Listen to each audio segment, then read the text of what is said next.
안녕하십니까. 행정학 원론 31강입니다. 저는 고려대학교 윤성식입니다. 31강은 제8장 관리 정보체계에서 제1절 정보화와 전자정보에 대해서 강의합니다. 우리 성과를 위해 지금까지 5장에서는 조직을 보았고 6장에서는 사람에 대해서, 7장에서는 돈에 대해서, 8장에서는 정보에 대해서 공부하겠습니다. 8장에서는 리더는 정보를 활용하고 제공하는 사람이라는 관점에서 설명하겠습니다.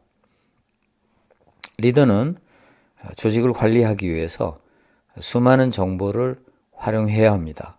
그렇지만 공공부문의 리더는 민간 부문의 리더와는 달리 유난히 국민에게 많은 정보를 제공하고 자신이 무엇을 하고 있고 정부가 뭘 추구하는지를 알려야만 합니다.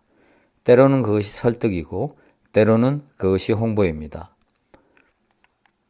그렇기 때문에 밖으로는 정보를 제공하고 공공부문을 알리고 공공부문을 이해시키는 역할을 해야 하고 안으로는 창출되는 정보를 활용해서 조직을 잘 관리하고 좋은 정책을 만들고 집행하고 그리고 정책 평가한 결과를 다시 활용해서 정책을 수정하고 보다 더 나은 성과를 거두기 위해서 노력을 해야 합니다.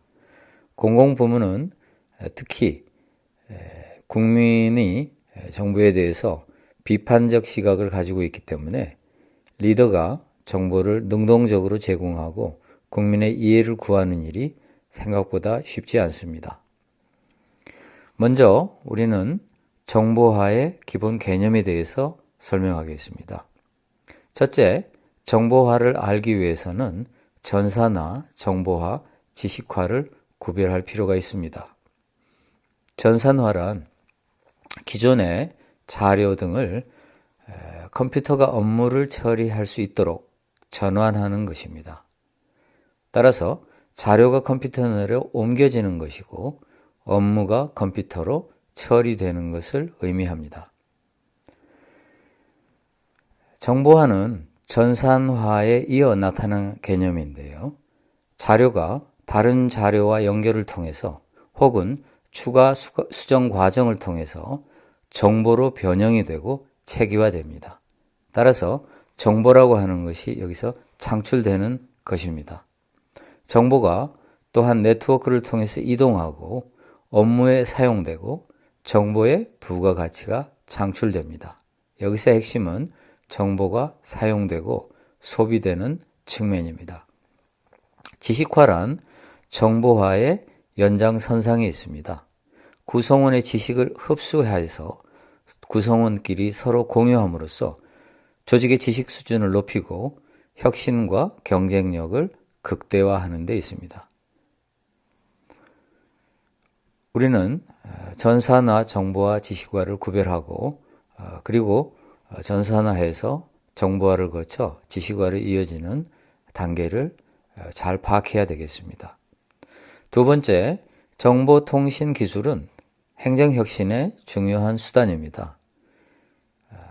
우리는 정보화를 통해서 행정혁신이 이루어지기도 하지만 행정혁신을 할 때 정보화를 목표로 삼기도 합니다.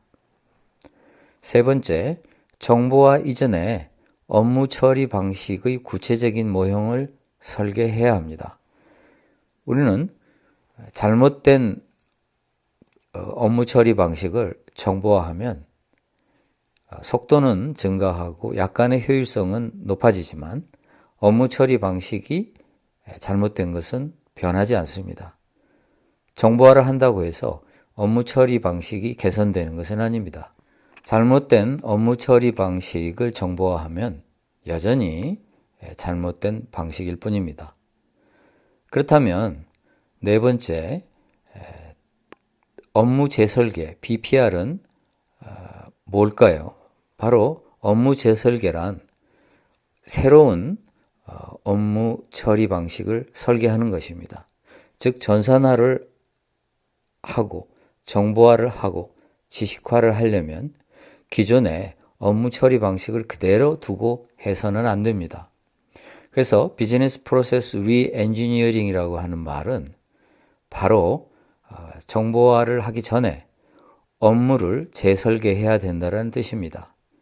따라서 성과를 획기적으로 향상시키기 위해서 업무 처리하는 프로세스, 업무 절차를 근본적으로 바꾸고 재설계하는 것을 말합니다. 정보화는 업무 프로세스 재설계를 동반하거나 업무 프로세스 재설계 이후에 이루어져야만 합니다. 다섯 번째, 정보화에서 또 중요한 것은 전사적 자원관리, ERP라고 하는 새로운 개념입니다. ERP는 기업 내에 여러 가지 활동이 있습니다. 생산활동, 물류활동, 판매활동, 회계, 이러한 전반적인 기업 활동을 유기적으로 통합해서 관리하기 위한 어떤 프로그램을 말합니다. 소프트웨어 패키지를 이야기합니다. 따라서 인사, 재무, 회계, 생산 등 분야별 자원을 통합적으로 그리고 실시간 관리할 수 있는 시스템을 구축함으로써 전 조직 차원에서 최고의 효율성을 달성하려고 하는 노력을 말합니다. 정부의 경우 각 부처의 독립된 시스템은 물론이고 지방자치단체까지 연계를 시켜서 범정부 차원의 통합 시스템을 구축해야 합니다.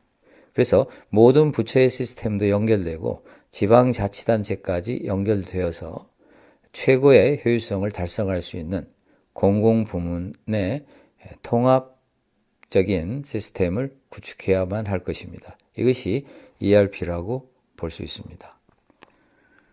다음으로 전자정부에 대해서 설명하겠습니다. 첫째, 전자정부란 정보 기술을 이용해서 조직 업무 시스템을 개혁하는 것을 말합니다.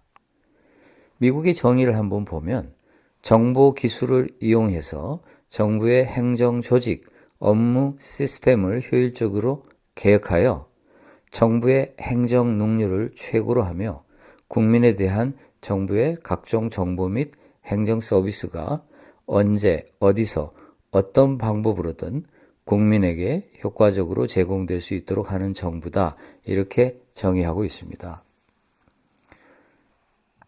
두 번째, 전자정부란 정부 서비스와 정보를 국민에게 제공합니다.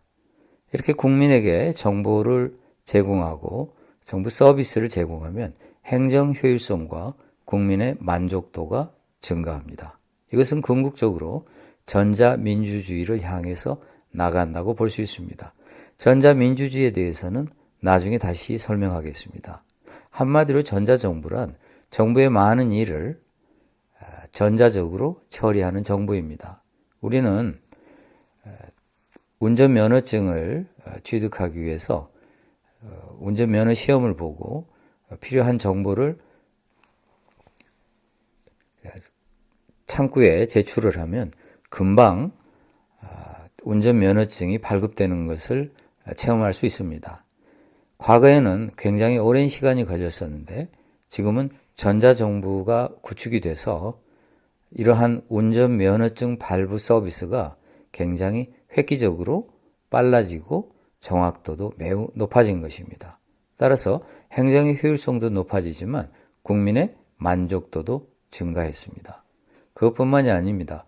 정부의 각종 업무가 매우 빨라지고 좋아졌습니다. 여권 발급도 과거에 비해서 매우 빨라졌습니다. 이런 것뿐만이 아닙니다. 각종 민원 서비스가 전자정부에 의해서 제공되고 있습니다. 세 번째, 전자정부의 궁극적인 목표는 네트워크로 움직이는 실체 없는 정부다. 그렇게 이야기합니다. 사회의 모든 부분에서 지식과 정보가 물 흐르듯이 유통될 수 있도록 지원하는 최대한 작고 효율적인 정부를 말합니다. 그래서 전자정부는 정부 조직에만 머물지 않고 기업과 주민, 또 유권자, 납세자, 공급자 등 모든 사람들과 모든 조직들을 디지털 네트워크로 연결하는 것을 궁극적인 목표로 삼습니다. 심지어는 전 세계 다른 나라들과도 연계될 수 있을 것입니다. 전자정부는 관리자와 관계지어서 설명해야 할 필요가 있습니다. 첫째, 전자정부는 지시 감독하는 시간이 획기적으로 축소됩니다. 대면해서 관리하지 않기 때문에 관리자는 전략한 시간을 확보할 수가 있습니다. 이 시간을 보다 창의적인 일에 쓸 수 있게 됩니다.